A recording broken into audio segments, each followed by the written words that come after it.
Welcome to the channel. Thank you everybody for tuning in. On today's video, we will be reviewing the Proxima Bronze Samurai homage with the gold MM300 style dial. This watch is one of my most favorite watches to have come out from Proxima, and you can tell it just looks absolutely stunning. So allow me to take you through this review and break down all the features of this watch by looking at all the individual design elements used on this watch. It's been such a long time I've been waiting to review this watch. Now, you gotta say, that intro, the watch does look pretty beautiful, doesn't it? So this is the Proxima Bronze Samurai homage. I did a review of its brother, let's say, or another variant with the red dial and the red sapphire bezel. I ordered them both together, and to be honest, this is the one that I kept. As soon as I took it out the box, I knew this was definitely gonna have to go into my collection. It just really, gels with me. I just love everything about it, from the bronze to the black and gold. A beautiful color combination. Let's start off by looking at the specifications. Now, on the Proxima website, this watch can be purchased for around £223 or just under $300. The specifications are as follows. It's a full CUSN8 bronze case, including the bezel and the crown, and you've got a titanium case back.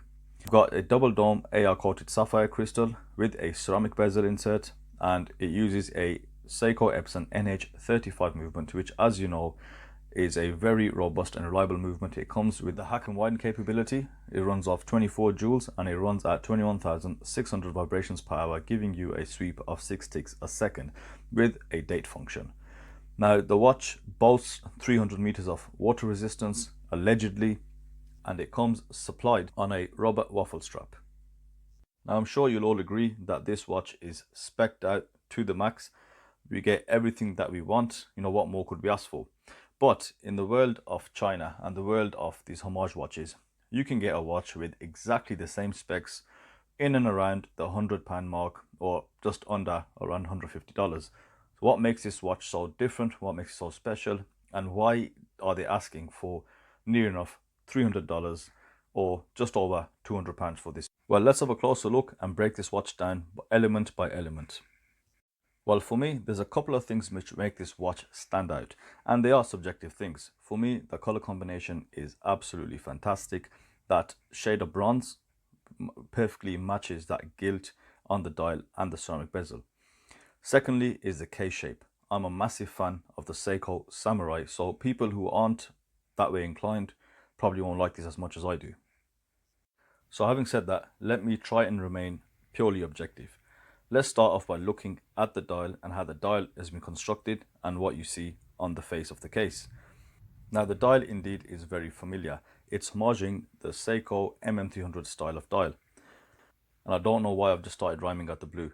But anyway, so the dial is actually beautifully constructed, and Proxima do use this dial across a number of their watches. So you might say it is boring. I kind of agree. However, I think the dial really does work. If you're a big fan of dive watches and also a Seiko fan, you got no choice but to actually love and appreciate this dial. Now, the features of the dial, it's got a mix of applied and printed features.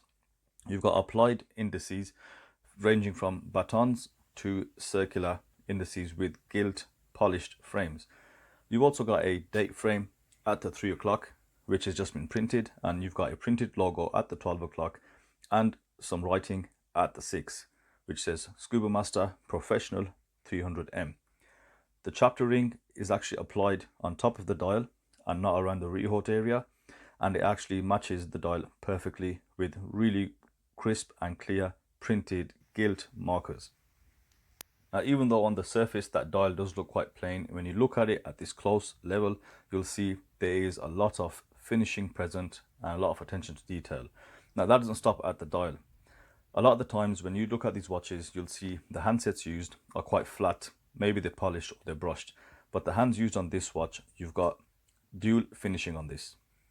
When you take a closer look and the dial catches that light, you'll see that the handset has this straight linear brushing that goes through the center of the hour and the minute hand. Also, either side is chamfered and highly polished. The seconds hand is flat and polished, and you've got the traffic light color option that you see there, with that needle touching the chapter ring. You'll also see that on the hand and the actual dial, there is ample room for Lume application, which is C3 Super Duper Luminova. Check that Lume out. Full C3 Super Luminova application to the bezel at the 12 o'clock and also on the dial and hands. Now, because the dial and hands have thick indices and generally areas which will allow for more Lume application, you can see it's been evenly applied. It also lights up really bright, and longevity is going to be there. It's going to be something substantial. Proxima have always brought great Lume to the game on a consistent level. I've not seen one Proxima where the Lume is quite poor or there's not enough of it. Now you can also see what looks to be additional markers on the outside of the hour markers on the dial, and that's just purely due to the refraction due to the sapphire crystal, because it does indeed have a chamfered edge. I had to bring back this shot just to show the fit and finish of the ceramic bezel insert and that double dome sapphire crystal. It's a relatively low dome crystal used. Usually the higher domes sit a bit more proud, and you've got this flat gilt and black ceramic bezel insert which has been done amazingly well. Now the dome sapphire crystal is heavily AR coated. If I were to have this watch facing up at the camera like I usually do, you'll see just a lot of blue hue, which does take away from the dial. That is something which they've got on across all their watches, but at certain angles you do get awesome clarity. And you can also see that chamfered edge of the crystal, which gives you those double indices. Now let's take a closer look at the ceramic bezel insert. You can see it's been debossed, and you've got the numerals which are engraved within the ceramic at 10-minute intervals, and you've also got lines breaking down to the 5-minute intervals, and you've got dots that show the minute intervals. Now upon closer inspection, it does look a bit gritty. It isn't as perfect and crisp as you'd probably want. However, I think if you look at it in comparison to the MM300 in gilt, you'll see those numbers are slightly thicker. Now, due to those thin engravings on the actual bezel insert, it's giving me this unintended effect. It's not something which Proxima intended. However, on certain angles, and especially when the watch is slightly further away on your wrist, it gives it this semi-stealth sort of look, where you can just see just slightly muted gilt effect on the actual bezel. Now let's have a listen to that bezel. Now, bronze bezels do sound somewhat different to the stainless steel counterparts, but this bezel is actually not too bad at all.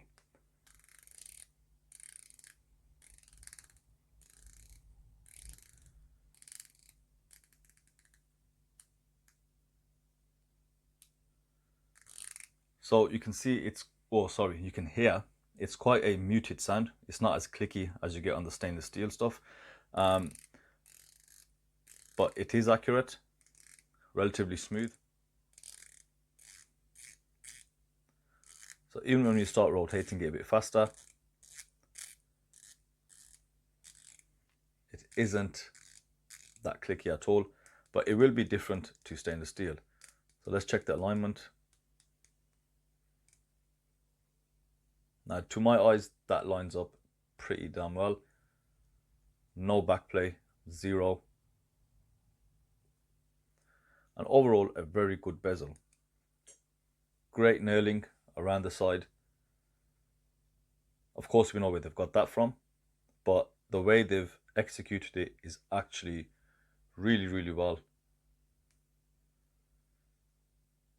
And I can't imagine it's something very easy to do.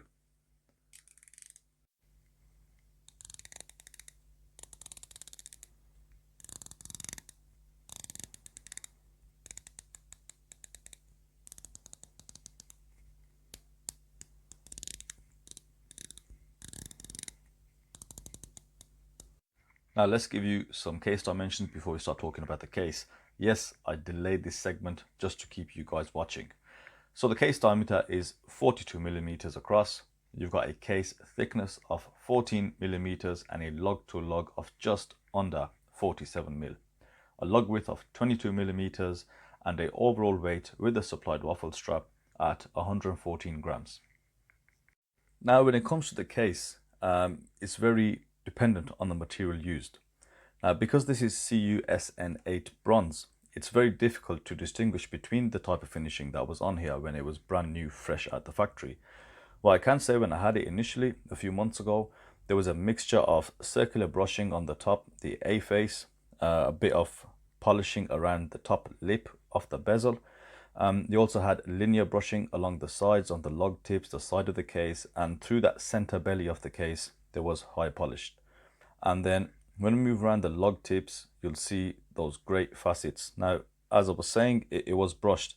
Now, over time, it's slightly started to oxidize and you lose that detail, that granular detail from brushing that was present on the case. But we can see other types of machining. You can see that crown, how that's been nailed in order to somehow match that bezel. Now, just focusing on the design of the case, credit first and foremost goes to Seiko for producing such an iconic watch like the Seiko Samurai. Now, Proxima have done a really good job homaging it. You've got multi-faceted case. The lug tips alone, they've got at least 5 different facets. When we look at the crown guards, again, you've got 5 different facets as well. So there's a lot of machining that has gone into this, and they're all clean, crisp lines and cuts. But yeah, with the bronze, you're going to lose that definition and that transition between brushing, polishing, linear, circular. I mean, it all become this slightly subdued, matted effect. You will also, of course, get discoloration. You'll get some darkening, some blemishing, but which the whole patina can be reset by soaking it in something simple like lemon juice or apple cider vinegar. You can do a quick Google search and there's loads of remedies if you want to reset that patina. Similarly, some people want to speed it up, and some people just want to control it with application, I think, of some linseed, which I remember reading somewhere. But overall, the case has been done to a very good level. I'm actually very happy with it. There are no sharp edges. You know, it's been finished really well. Now, even down to the case back, you'll see those facets do continue, where you can see 4 separate lug ends under the case, and the case back, as mentioned, is titanium, and you got the polished and a bit of matted effect. So the dolphin is polished, and you've got this circular matted effect around it, and you've got this highly polished surround which details the specifications of the watch very briefly. So how does this watch look like on the wrist? So here's me trying to act like I'm minding my own business, and there's another person with a camera coming to record this. Of course, it's not possible, so I end up just putting the watch down. On the wrist, the fit is perfect, really good, and that's down to the lug to lug length of the case, which is just around 47 millimeters, and the diameter at 41 mil isn't too bad. The supplied waffle strap is quite thick, very high quality strap, and it does wrap around the wrist, good comfort, and I think it does suit this case. Now, regarding this case and strap options, of course you can't get a bracelet for these. I'd say the other alternative would be a good quality paratrooper strap or a NATO if you're that way inclined, and also you could look at a nice leather option. Now, I don't have any leather straps that would suit this watch, so I'm not going to try it with that, but I do, however, have an alternative to the waffle strap, which is a nice FKM, very supple tropical strap. Now, the beauty of this case and the strap is you can take off the safety buckle at the end with just a spring bar that you see on bracelets, and you've also got drill lugs, so strap changes are very easy. Now, with the FKM silicone strap, the tropical strap, you can easily remove the safety buckle, and I've swapped it out with the one that was on the Proxima. Now, I think with this tropical strap, it's just a bit thinner than the one on the waffle strap, so it gives you just that slight bit of extra comfort, and it does give you just a bit more malleability on the strap. And I think what I'm going to do, I'm going to keep it on this strap. I think it just fits a bit better. It's a bit more comfortable, more than the waffle strap. Right, so let's quickly summarize. I won't need to take too long on this section because as I've gone through the review, I've also added my summaries in there and what I think. So overall, I'm sure you can tell I'm very pleased with this watch. That's why I decided to keep it and add it into my watch collection. Now, you really have to be someone who likes bronze watches if this watch is really going to take to you. And additionally to that, you've got to be a fan of the Seiko Samurai. Proxima have also released an aluminium version, which I do have coming in.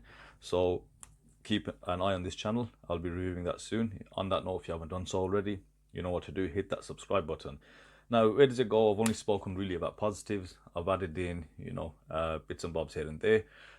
For me, the only thing which does stick out when you look at the watch just directly like this is that crown. I think the knurling on the crown should be a lot tighter, similar to that on the bezel. I think it doesn't look right. It's just too spaced out. Now the length of the crown is also an issue. It is a touch, I'd say about a mil too big, and Proxima have recognized that, but they've said it's too much effort to actually just reduce that size. Now I started this video off by talking about you can get all these specs pretty much for around £100. So why would you spend near enough $300 on this? I think looking at it closer, and hopefully I've shown this through the review, is that, you know, there's a massive difference between fit and overall finish, and this is what I'm starting to really get into the more I review watches. I'm not only looking at specs now. You know, I prefer watches sometimes which have aluminium bezels, and I've said that it's all about that end aesthetic and the appeal and that look it is trying to go for. Now with Proxima, everything is of a high quality. Now I've modded some Proximas, and I can tell you even internally they are really well built, very well thought out, and that is what you are paying for. Now when it comes to this watch specifically, what you've got to understand is they've not just taken parts from anywhere else where they're mass produced. You know, someone like Pagani can do very cheap models because they'll buy 3,000, 5,000 pieces at a time, which significantly reduces cost. Proxima works on slightly lower volumes. Now also you've got to put into the QC aspect. I've bought a good handful of Proxima watches now, and I've not come across any QC issues at all. I know there are people who have, which is just the nature of the business, to be honest. But in terms of the parts, you know, this case, I've taken this one apart as well. You know, you've got the internals are built around the case, and the case is built around the internals similarly. Even the dial and the chapter ring, the way they're made is so they fit each other perfectly, you know, and that has to be taken into consideration. So there's a lot of bespoke parts and manufacturing gone on here. I haven't seen any other homage brand with a bronze samurai case. So this is something which is owned by Proxima, and still keeping all that in mind, I think the cost is justified. But that's my opinion. I want to hear what you guys think and see if you agree with my summary. So that's me for this review. Thank you everybody for watching, and I'll see you on the next video.